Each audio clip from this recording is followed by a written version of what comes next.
De retour sur ce plateau après le journal, nous retrouvons nos invités. Nous parlons désormais du Niger. Le groupe français Orano évacue son personnel expatrié après une menace sécuritaire.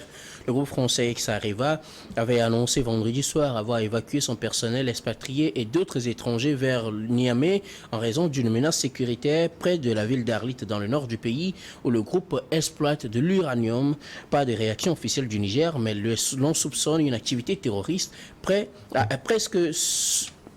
puisque plutôt selon certains témoignages, des hommes armés à moto auraient été aperçus jeudi dans des villages de la région. Alors, au-delà des menaces qui planent sur les villageois et qui sont devenus la cible de ces groupes terroristes, il faut aussi signaler que les expatriés, les Européens ne sont pas aussi épargnés. Prosper Aboglou.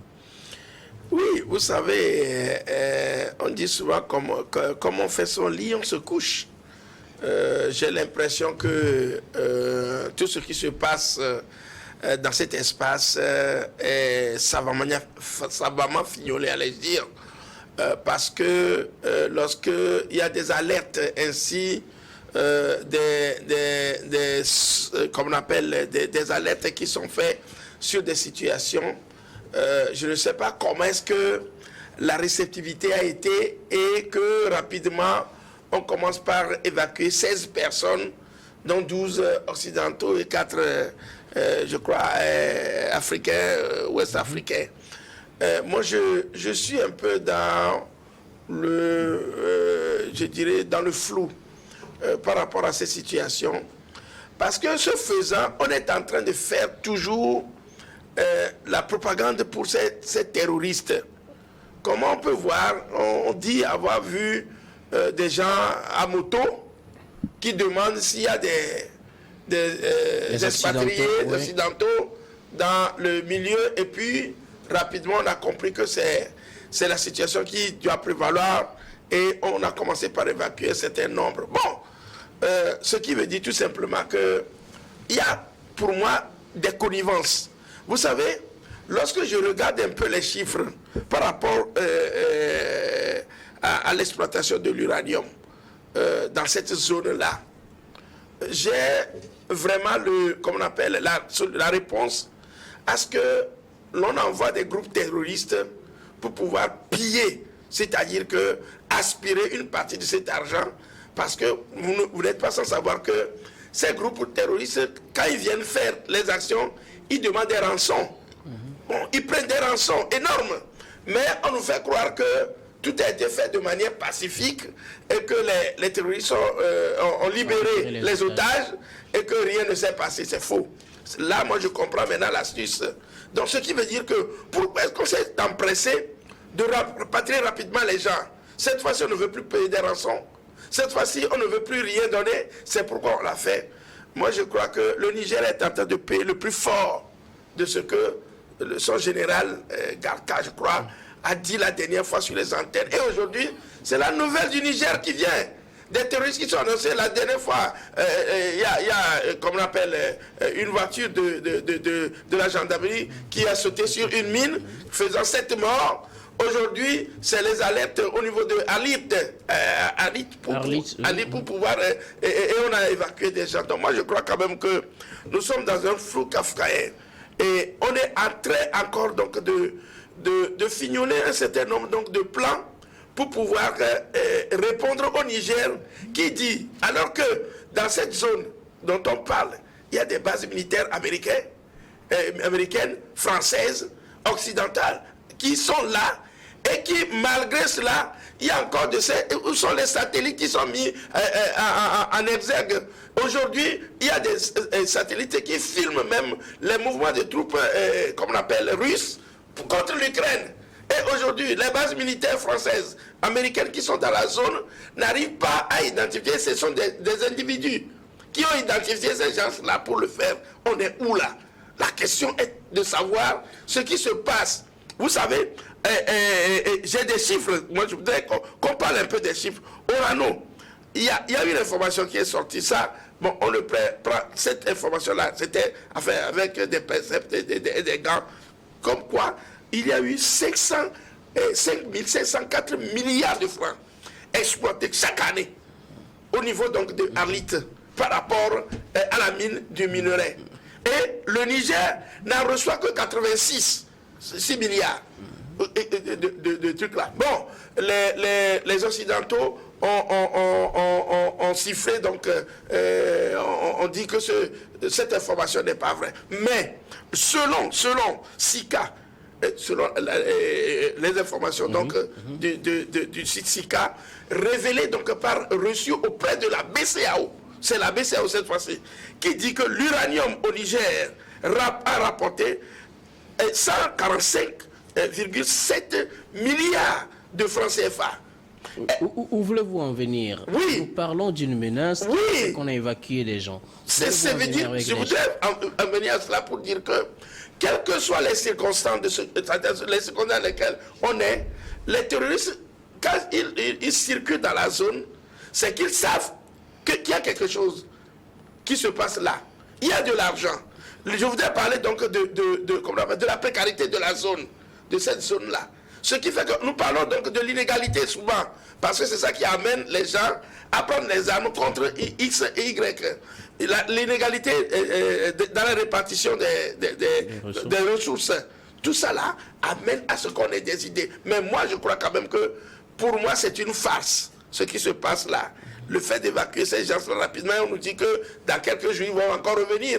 Parce qu'ils ne sont pas partis. Le site est encerclé et autres là. Donc moi je crois quand même que ce sont des astuces encore pour nous désorienter. C'est pourquoi je parle de l'argent. Beaucoup d'argent sont là qu'on va encore rapatrier et on fait semblant de nous faire croire que les terroristes vont menacer pour qu'on garde donc ces sous-là. Combien le Niger gagne, et aujourd'hui le taux de pauvreté dans ce pays-là est encore... On dit même que le Niger est l'un des pays les plus pauvres au monde. Merci beaucoup Prosper pour votre analyse. Pour vous plutôt, il s'agit d'une diversion pour encore évacuer de l'argent. Mais je rappelle qu'en 2010, il y avait eu des enlèvements, il y avait même un Togolais. Oui, donc, moi je voudrais la menace est réelle. Oui. Ce n'est pas non, je dis, ce sont des plans. Je vous dis, lorsque les terroristes prennent des gens, parfois ils tuent certaines personnes. Quand sur ce que vous dites en 2010, ce qui s'est passé, il y a eu 5 Français, un Malgache, un Togolais, qui ont été, eux, ils avaient été libérés avec la femme. Oui, mais après, ce n'est que quelques mois après qu'on a libéré les Français. Avec quoi? On a payé des rançons. C'est ça le problème. C'est des trucs organisés. C'est pourquoi moi je dis, je ne crois pas. Quand ces sites-là révèlent ces informations, pour moi, c'est du plagiat. Merci beaucoup, Prosper Agboklou.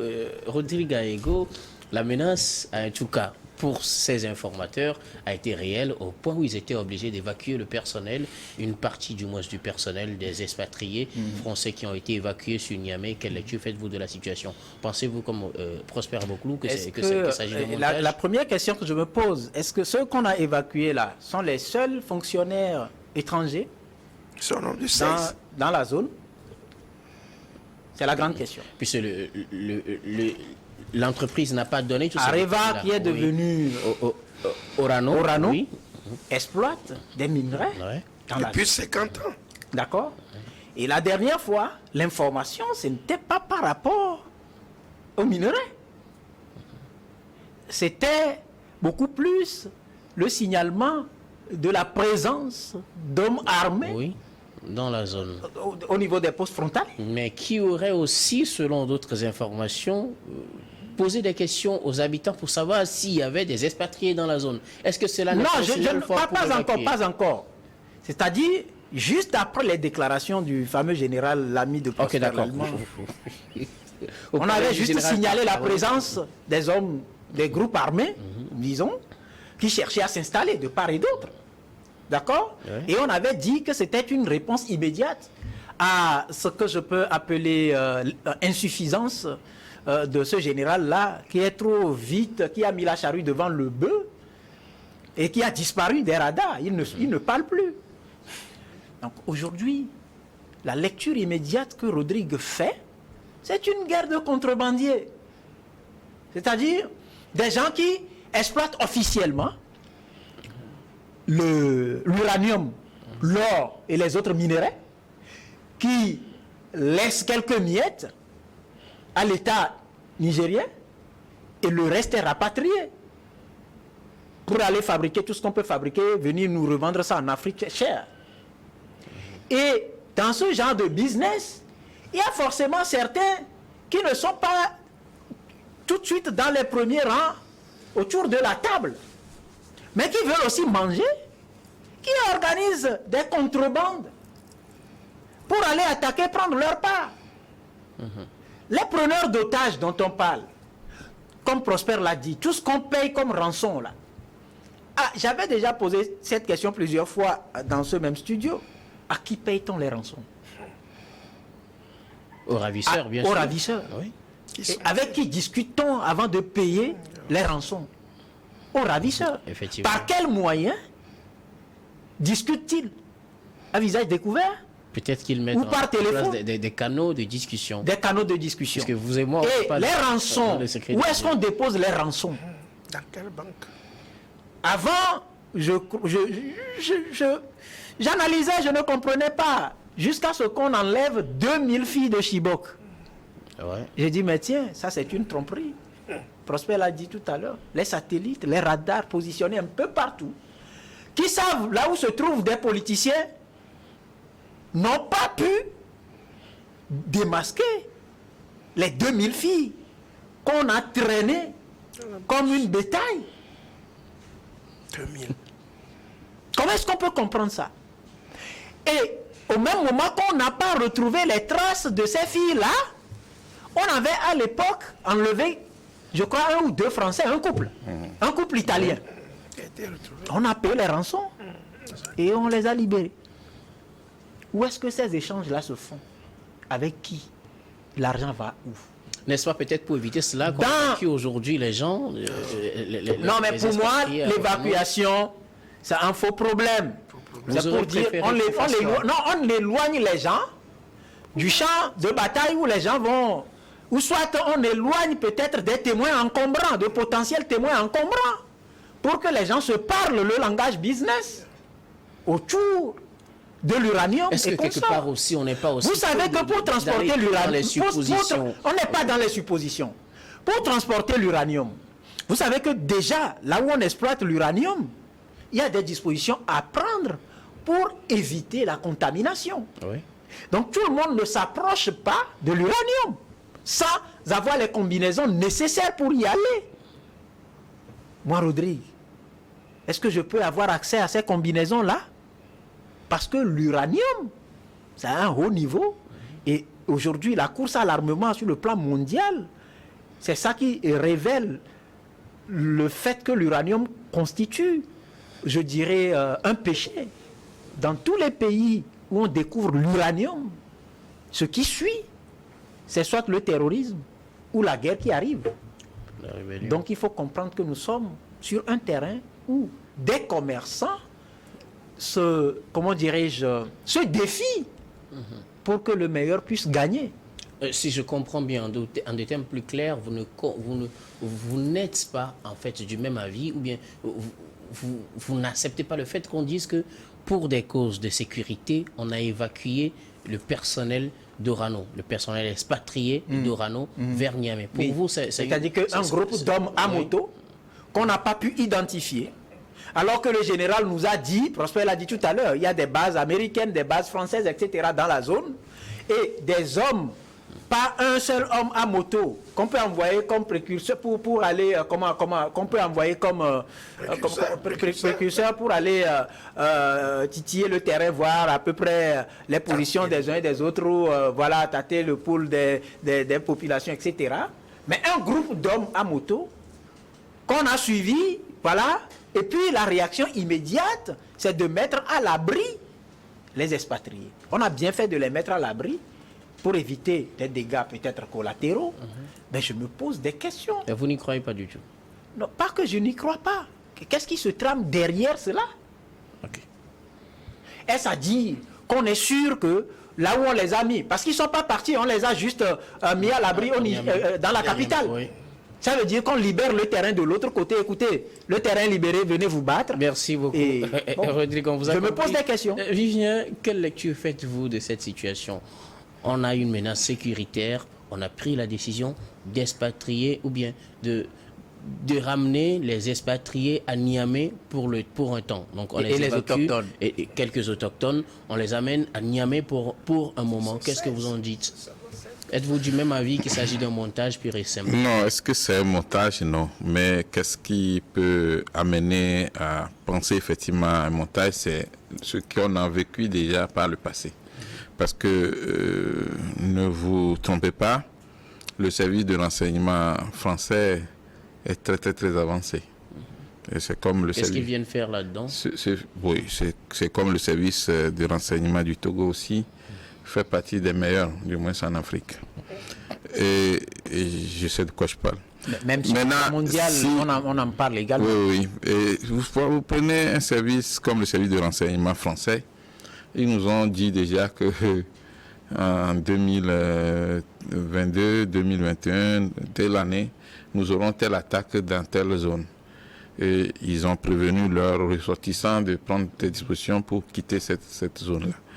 Bon, maintenant, comment est-ce qu'on arrive à récolter ces informations pour pouvoir les mettre au service d'abord de l'autorité et s'il le faut du public? Ça, c'est tout un cheminement. Aujourd'hui, avec ce qui se passe au Niger, c'est que si une société qui est mal vue par les autochtones, par les citoyens nigériens, a juste des informations qui démontrent qu'il pourrait avoir une attaque, cette société a le droit de sécuriser les éléments. Ça, ne nous trompons pas. La vie humaine coûte cher, rien ne vaut la vie. Maintenant, ce qui inquiète, c'est que jusqu'à cette heure, sauf erreur, le gouvernement nigérien n'a pas donné des informations précises sur la révélation de la société. Ça, c'est la première chose. La seconde chose, qu'on ne nous trompe pas, ce n'est pas qu'on a vu des hommes apparemment armés ou bien circulant à moto, non. Ils ont reçu des informations de sources sûres. Mais ne voulant pas révéler la source de l'information, des informations, ça se fait en communication. On invente quelque chose pour que ça passe. Et le gouvernement, le gouvernement nigérien ne veut pas s'aventurer sur ce terrain. Donc il s'est tué pour le moment. Peut-être que dans les jours à venir, le gouvernement va pouvoir se prononcer. La gestion des ressources du sous-sol de beaucoup de pays africains cause problème. En ce sens que on a comme l'impression, comme les confrères le disaient, que on vient juste extraire, on pompe l'Afrique. Et puis pendant qu'on pompe l'Afrique, eux-mêmes ils gardent leurs ressources de sous-sol comme réserve. Et quand on aura fini un jour chez les autres, on va pouvoir s'imposer, devenir superpuissance. Ça, c'est malsain et on le sait. Aujourd'hui, ce qui s'était passé déjà au Niger, notamment avec les prises d'otages, ça peut faire prendre des mesures sécuritaires parce qu'il ne faut pas attendre que le mal arrive.